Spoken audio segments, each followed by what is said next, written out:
Bravo. Yeah.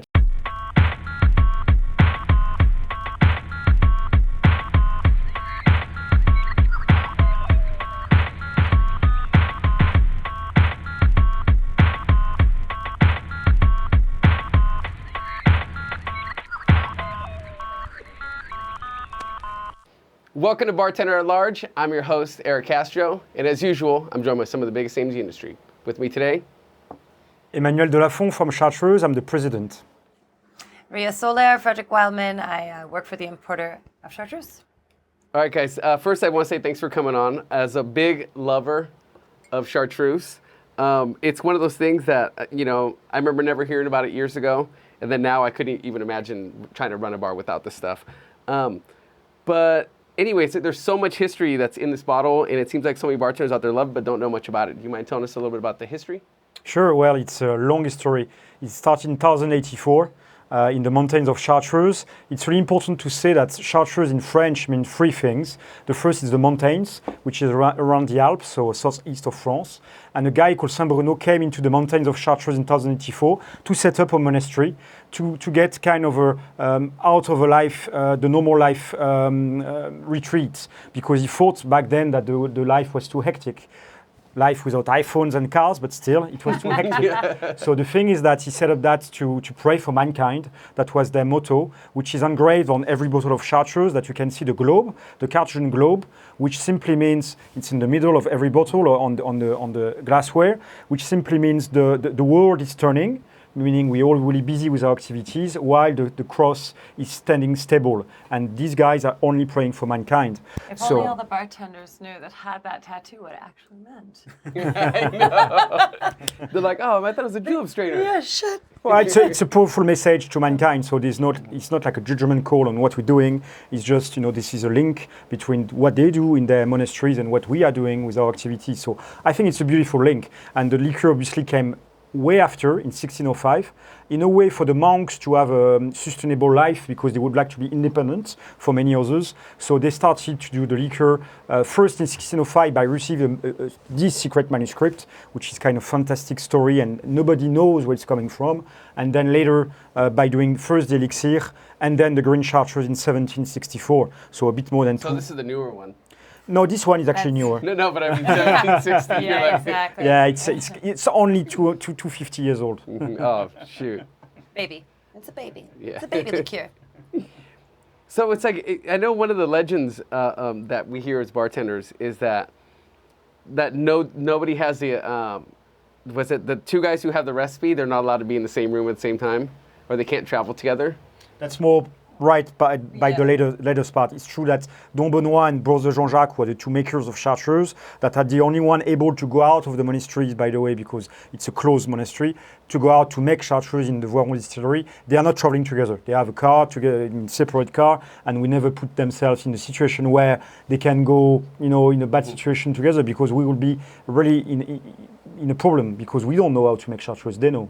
Oh, wow. But somebody said to me, well, what, can they fly together? I'm like, they're not flying anywhere. They're monks. They go to the monastery, they make Chartreuse, they come back. But I only learned the last time that I was there that they have two separate cars. So, yeah, so absolutely. If something got a car accident, you got to make sure. That it could still continue forward. But actually, when you think about it, it's actually the best way to keep a secret is to never write it. Because otherwise, if you write something, the paper can go in a bad hands. So it's just oral generation, oral message generation after generation of monks, and that's the best way to keep a secret. Oh, so it's actually, so the monks that make the stuff, do they take vows of silence or anything? Are they allowed to speak? No, they are like any other Catholic order. They don't. They make the rule of solitude, abstinence, and obeisance. So it means that they are following rules within the monasteries, and they have two occasions during the week where they can actually talk. On Sunday after the lunch, they have like a gathering of everyone, and they share bad news. They do get some newspapers during that time, and on Monday. They have a big walk, it's called Passiment, and they go out in the mountains of Chartreuse around the monastery, and they walk in pairs, and they can talk to another monk for 20 minutes, then they stop to wait for another monk, and they can exchange with another monk. So this is twice a week. Oh, that's so crazy. Yeah, so if somebody stepped in your cassock like the week before, you'd have to like wait to the following Monday to be like, brother, what was up with that? In the Matins, you were rude. You know? Like, man, that was a week ago. Get over it. Well, they've been on to it. And then, so how did the yellow chartreuse come about? Well, yellow came way after the green in 1840 for the first time, and I'd like to think that the monks were quite good in marketing back then, because they were kind of approaching a new kind of a liqueur that was actually the birth of the boost of the French liqueurs. Way after this, Benedictine, Grand Marnier, Cointreau arrived at the back end of the 19th century. So this was really a great new product in 1840. It was actually named the Queen of the Liqueur when it was launched. We would like to say that Queen Victoria in England was drinking yellow chartreuse. And in the 19th century, we were selling much more this than this. Today, this is by far our best seller, but in the past, it was this one. So, you know, it was a new drink for people, much more milled, obviously, and much more accessible as well. So typically women could access liqueurs. I access this just fine. Thank you very much. I agree, but back then it was, I guess, the way it was pushed. Well, what I heard from the story of Queen Victoria as well is that she enjoyed it. She enjoyed it every night. She enjoyed 3 fingers of it every night, right? Like she stopped like her date with like 3 ounces of yellow chartreuse. So that's how you do 3 fingers. Is that 3? Yeah, I'll take these 3. Depends on Thank the you. fingers, right? So she was drinking it. It's what we called in our history the golden age of chartreuse, because at the end of the 19th century, before the big events, bad events of the 20th century that chartreuse were badly hit with, we were selling twice the size of today's sales, so it was really huge. Wow. So 3 million bottles were sold at the end of the 19th century, and this was mainly yellow. And yellow was like the first product to be exported as well. So we had trace of exportation to exports to the US in the 1860s. UK, Russia. The Tsar Nicholas II was a big fan of yellow chartreuse. So for us, it's kind of really something from the 19th century, which is great, obviously today. But obviously today, our thing is green because this is unique. This is the most historical, and this is for me the best. Yeah. Wow, that's fantastic. So that in this whole time, it's been made by the monks? Yes. Yeah. Never change, and will never change, because as I explained, chartreuse means 3 things. So the mountains, the monks, the liqueur, and if you put away one element, it's all scrumbling on together. So this company, I mean, as a company, I would say, will never be sold to someone else, because it's made by the monks, and only the monks can make it. So we are totally linked with them, and I think it's beauty, because it means that it's their thing, not history. Us. Yeah. I mean, this stuff is older than our country. Yeah. Yeah, big time. Distillery.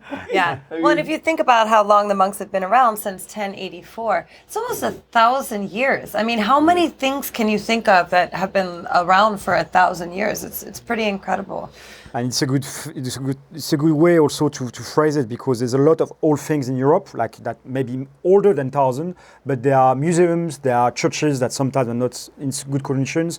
But the beauty of Chartreuse, it's really old and still living. And I know you would like to understand how come can we be so popular today. There's a lot of paradox into Chartreuse, and the fact that we are very traditional yet modern, that we are very kind of rusty in a way, but very trendy at the same time. It's all about that, because Chartreuse embraces all the world, all people, all different character. You've got 130 herbs, so I'd like to say that one of these herbs is good for you anyway, so we can, touch a lot of people, not only one particular category.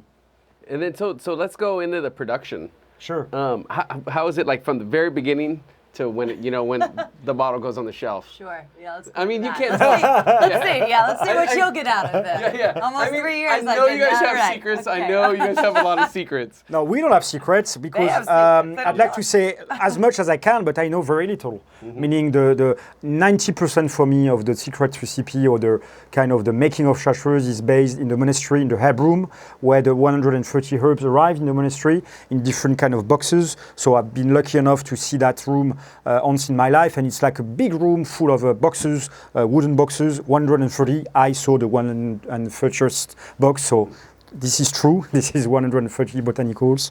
And then the monks will take like several hands on each handful of boxes and make what we call in French mouture, which is a bag which is different proportion, different quantities. It's like 50 pounds. Huge. It's 50 pounds, yeah. And so Jean-Marc once, the former president of Chartreuse for 35 years, I got to work with him as well.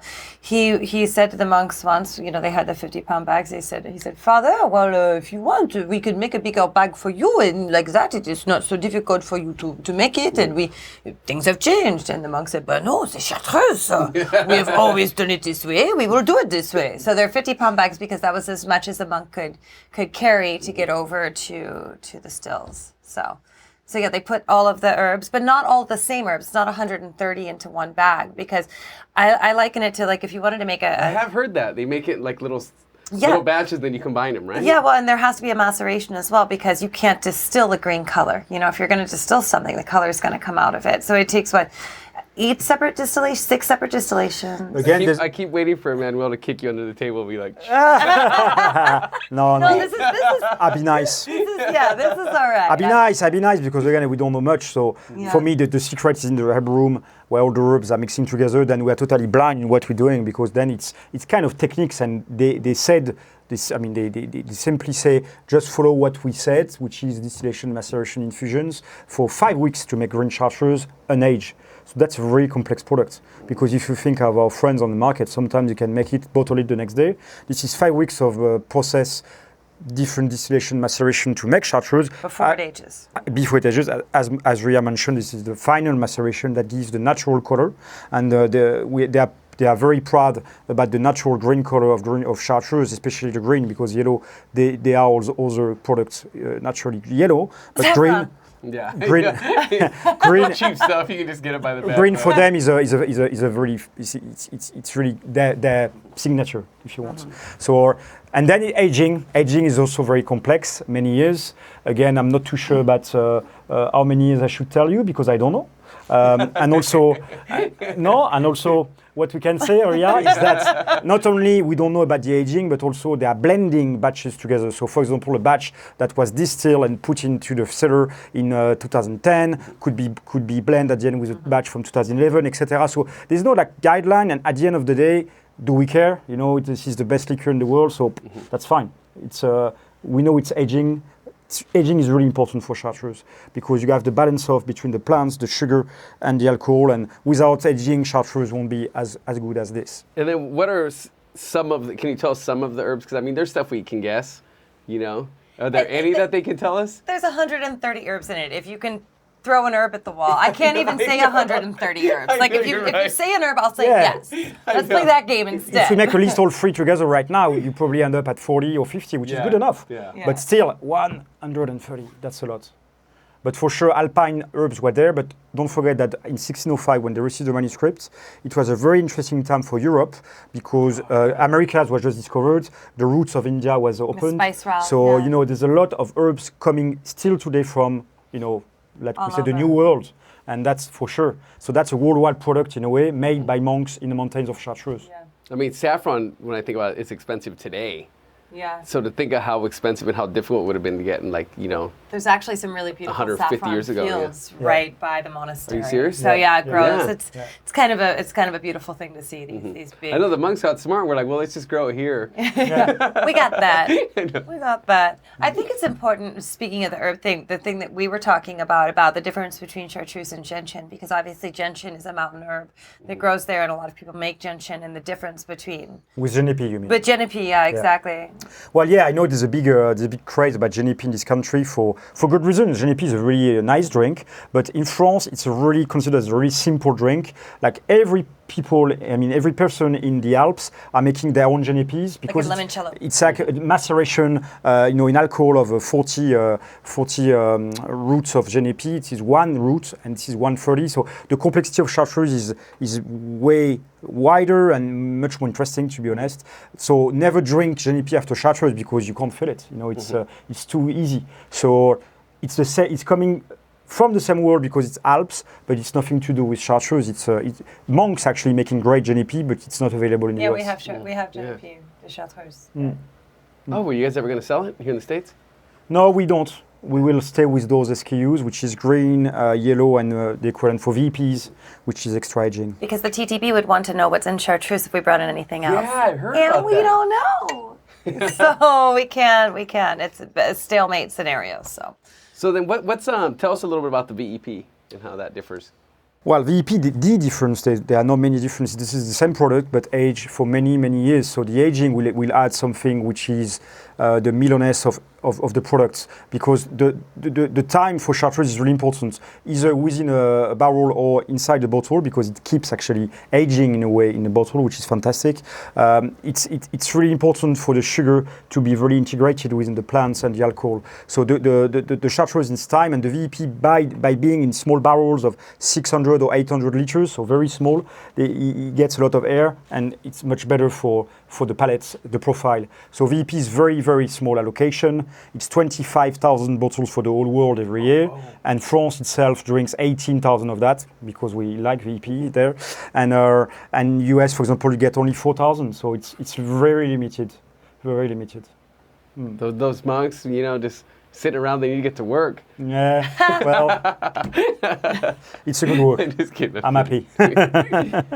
Okay, so now I'm going to pivot a little bit, and I'm going to talk about how this stuff obviously I'm sure was like sitting on shelves for a long time, like in the 80s and 90s. I'm sure those were kind of darker days for anybody who's making good products. And all of a sudden, maybe it was like the last 10, 12 years. All of a sudden, what happened when you guys were all of a sudden starting to look at reports and be like, well, our sales gone up last year by 20%. No one knows why. What's happening? Yeah. How did that hit you guys? What did you guys first think?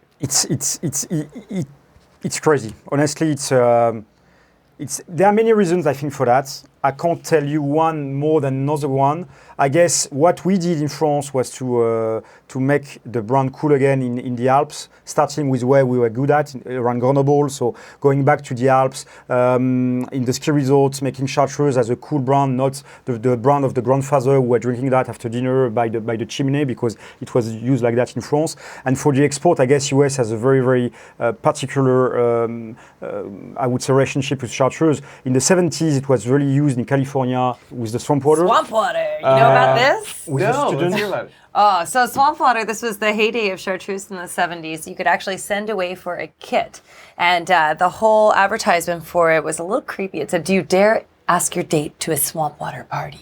And it was 2 crocodiles in the swamp drinking out of jam jars that said swamp water on them.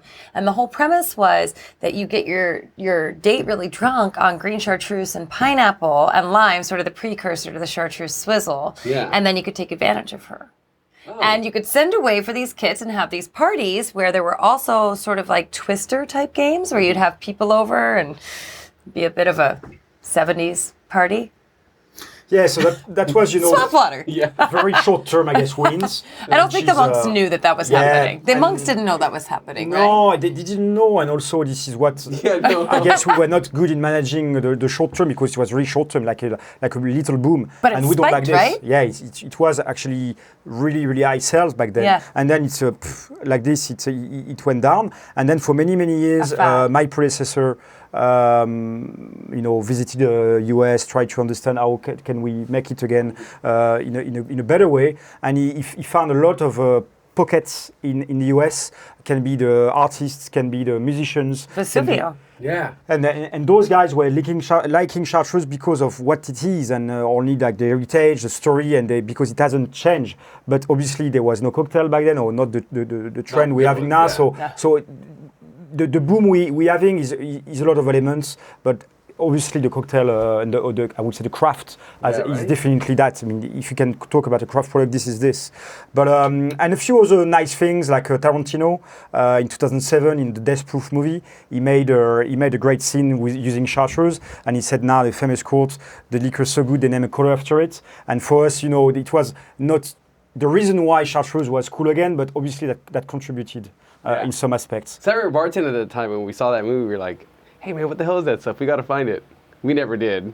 I found it years later. It's the only Chartreuse neon ever made because Tarantino made it for himself. So it wasn't like he called them and was like, "Hey, give me a neon." they were like, we don't have one. We don't know who you are. And he was like, well, I'll do it myself. I'm Tarantino. So, Yeah. But now it's in a bar in Texas, right? Yes, Austin. yeah. Yeah. But Bar DeVille in Chicago has a Chartreuse neon too. Brad Bolt, where did you get that? I don't know where it came from. Someone go to Austin to make sure Yeah. that guy You steal it from Austin. Yeah. And so I heard there's another legend about it, is that supposedly it's supposed to be good for your voice if you're a singer. Oh, is that so? I've heard. Well, I guess for yellow, I Yellow understand is that funny. because the main difference between those two are actually, well, obviously the proportion of herbs are different, the ABV, 80 as opposed to 110. But actually, they also add distilled honey in yellow Chartreuse, which is not in green. So maybe that's the reason why you're mentioning that. But I've never come across this. No. What's that? Isn't there a legend about John Bon Jovi used to drink it? I heard John Bon Jovi used to drink it. I mean, I'm passing on to Ria on all this one. right, all right. Is that an urban myth or is that No, true? no, he No, definitely he was a used to fan, drink it. yeah. He was a big fan. And I guess, is it hearsay if you hear it from somebody and then you repeat it? Is that what Yeah. that is? So this is hearsay. I did hear it. From and an now- anonymous And now I'm source. saying it, no, that from someone very well connected. The former president of Chartreuse went to go see John Bon Jovi and said, hey, I'm the president of Chartreuse. And John Bon Jovi was like, that's amazing. I love Chartreuse. So he's a bit of a hard rock fan. Jean-Marc is. I And bet you the monks are too. And so after the show, he took it upon himself to write a very long, heartfelt, handwritten letter to John Bon Jovi about how he could improve his performance. Oh, And I guess John Bon Jovi didn't like it. He got in a little bit of hot water, and so I don't know if that's fine. I don't know if John Bon Jovi drinks Chartreuse anymore, but it does speak to the character of Jean-Marc, and you know. He has been replaced by ZZ Top now. And see, and you know that's probably around the time when John Bon Jovi stopped cranking out the hits. Yeah. Yeah. So there you go. So Yeah. Drink there more might be a Chartreuse. link between #1 hits on the pop Chartreuse. charts and drinking Chartreuse. Yeah. You know, we can't verify it, but we also can't say it's not true, really. Okay, well, let's taste some of it now. All right. So we might start with yellow, even though it's younger than green in terms of history, only because it's 80 proof as opposed to 110, and it might be easier to finish with a green. So yellow is a beautiful color, obviously natural, as Ria said, colored naturally by saffron. For me, if you need to, I know your audience is really developed in terms of knowledge, but if you need to remember one word to describe yellow and green in one word to your consumer, that would be floral and that would be vegetal. So it's like you in the spice world in a market in Madras in India, or you're really entering this world, and this would be more the foresty environment. But yellow is definitely about spices, anise, and fennel maybe. But anyway, 130 guess. Cheers. Cheers. Cheers. Santé. Santé. Okay.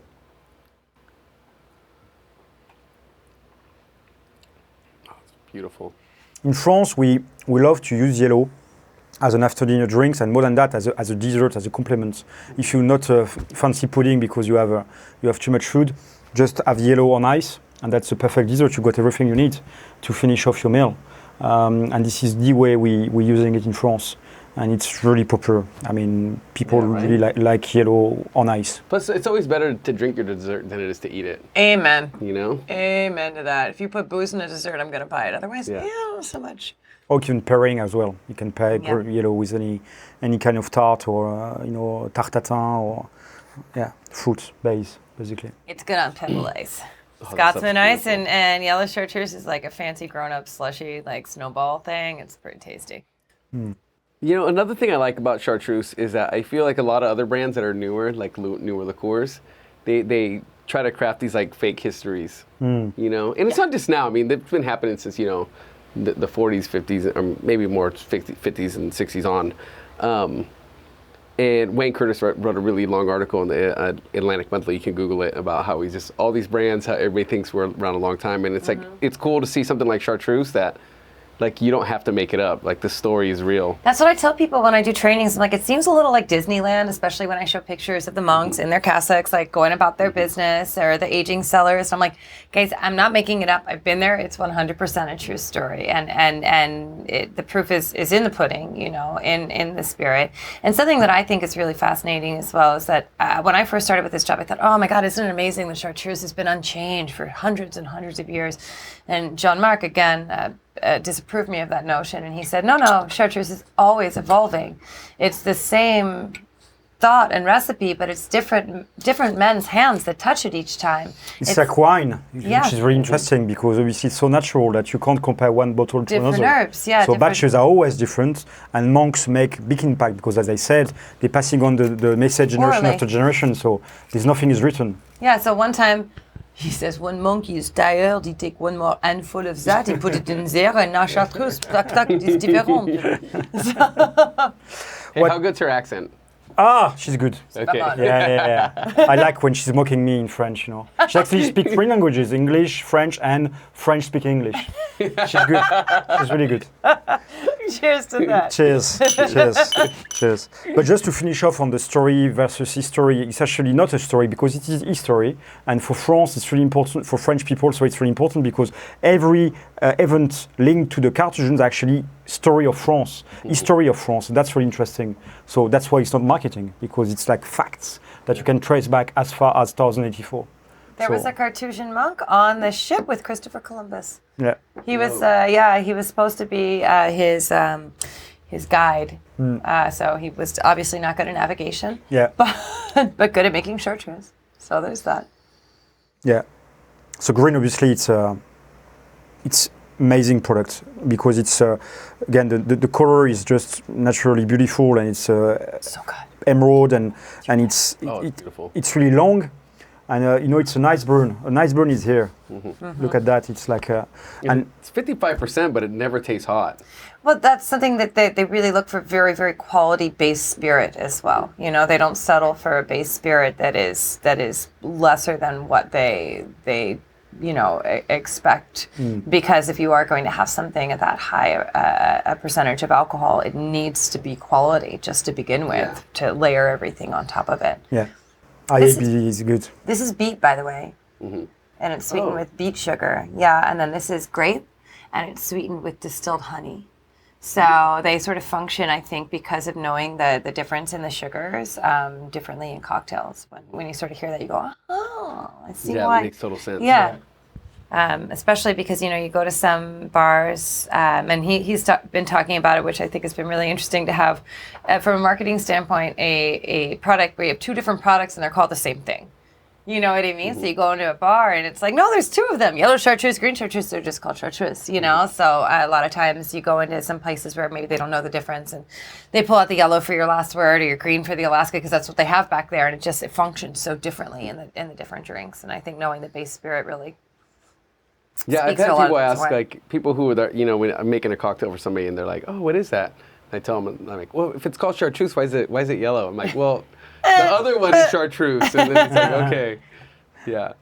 Well, the best way you can describe Chartreuse is also doing Episcopal. So, you know, we have yellow and green. So you just do that. So you put 1/3 of green into 2/3 of yellow, and you have Episcopal, and this is the best cocktail ever. Yes. Because you will combine, you know, the kind of herbaceousness of the green and with the sweetness of the yellow, and that's a killer. Oh, cheers, man. See, that's mixology right there. We're not drinking, we're learning. Oh, it's beautiful. I've never done that. Oh, yeah. I've drank this stuff a million times. Yeah, well, You know? there we are. New products. Yeah, right. And I think it was like the first time I ever had Chartreuse. I was just starting to get into cocktails, Yeah. and then, you know, someone was like, "Hey, man, have you ever had a last word?" You know, it's probably like 2007 or something. Yeah. Like, what? Yeah, here's this bottle of Chartreuse. And I remember specifically, I went and I found a bottle. I was living in Sacramento at the time, and I went to Cordy Brothers. Yeah, of That was course. the only place to Well, find it. you know, he loves Chartreuse. Yeah. You know, Cordy Brothers, that guy's crazy for it. Yeah, he's definitely... It was impossible to find. One of the torch bearers since the 70s even, I think, Daniel Cordy is. In Sacramento, you go to restaurants, you see bottles of VEP on the shelf of the restaurants. You say, can I have VEP? They go, no, that's Mr. Cordy's bottle. Oh. Yeah, that's... He's really serious about it. Very serious about chartreuse. Oh, cool. That would be the place to find it for sure. Yeah. Well, I started in restaurants in San Francisco when I was too young to be in restaurants or bars, and I was there anyway. And this was just what we drank behind the bar, like or on the floor having a crappy night. Quick shot of chartreuse. It was cheap. So when I moved to Chicago, I just assumed everybody drank it, and I would go into bars and be like, "I want chartreuse," and they'd be like, "I have no idea." Well, in that case, I'll take for that rum. Exactly. Like, what? No, then it was Malort. Yeah. But yeah, it's amazing when you find it. It becomes so personal. You know. Yeah, that's one way I always rank a cocktail bar to see how good it is. If they have this stuff in the rail, oh yeah, then I know it's a a good bar. The cheaters. If you poured enough that it has like a pour spout on it, then like this is my kind of bar. Yeah. Yeah. I'm with you on that. You know. And then for people out there who say if they've never had it before, they want to try it. How would you recommend drinking it? I know you said it in this format, just on its own, or doing a little mix. How about in cocktails? What are some of your favorite cocktails with green chartreuse? It would be for sure a personal choice because there's so many cocktails you can do. I mean, I will definitely go for green rather than yellow because yellow is a great product, but it's quite easy to be replaced. This is unique, and for me the best way to appreciate chartreuse in a cocktail would be obviously Last Word is a great example. Last Word, beautiful. Last Word is really for us iconic, but even yesterday in Seattle we had a swizzle. I think in California it's really popular. The chartreuse swizzle, beautiful. And I think it's a nice drink because it's it's simple, but you can really feel chartreuse. Maybe the challenge we're facing right now in the US, even though as you mentioned, it's quite good, is that people maybe don't get the chartreuse feeling into a cocktail because it's too complex and they just put like a spoon or half ounce. Mm-hmm. So the idea really is to push chartreuse more as a base rather than a modifier. And so swizzle is a great way to. 55%, it's strong enough to like take the place of a spirit, you know. Totally. Just pull back the syrup or the sugar a little bit, and you're good to go. Totally. In France, we even do like a cheesy thing, which is a chartreusito. So in terms of rum in Mojito, you put chartreuse, less sugar, because obviously it's a liquor, and that's a fantastic drink because it goes really well with mint, obviously. So there are many things you can do. Personally, with a good tonic, I love chartreuse tonic. As simple as that. This is just an amazing drink. Yeah. The simplicity of it, chartreuse can express very well. And right now, just because we try also to follow sometimes some trends in the market, with the trend in Europe for spritz and Americano, we just launched a beautiful cocktail called American Pola, which is 2CL Campari, 2CL green chartreuse, a dash of elixir vegetal, and top up with tonic. And it's a fantastic also variation on the spritz, and that's good aperitivo. You look like you want to and digestivo. No, I love that it's an aperitivo and digestivo at the same time. It's funny. Mm-hmm. I've been jamming on chartreuse rickeys lately. Yeah. Yeah. That sounds amazing. Super duper simple, zero sugar, just lime, soda, and there's enough going on in that, and the complexity comes out. That sounds super good. Yeah, bubbles elevated. It's really, really fun. And especially when the soda water is like super cold, so it's like super fizzy out of a glass bottle. You're exactly. I'm getting thirsty. Yeah. I think I'm projecting my appetite on you guys right now. Well, it's hot. It's Ricky weather. Yeah, it is. Yeah. Okay, guys. Well, I just want to say thank you guys for coming on. I really appreciate it. Thanks for the invitation. Hanging and talk about chartreuse and its many forms of cocktails and ways to enjoy. But cheers. Cheers, Eric. Thank you so much. Santé. Thank you so much. Santé. Thank you. Santé. Thank you for watching this episode of Bartender at Large. If you like what you saw, don't forget to like, subscribe, or leave a comment below. Also, don't forget to check out bartenderatlarge.com for upcoming tour dates of the Bartender at Large documentary.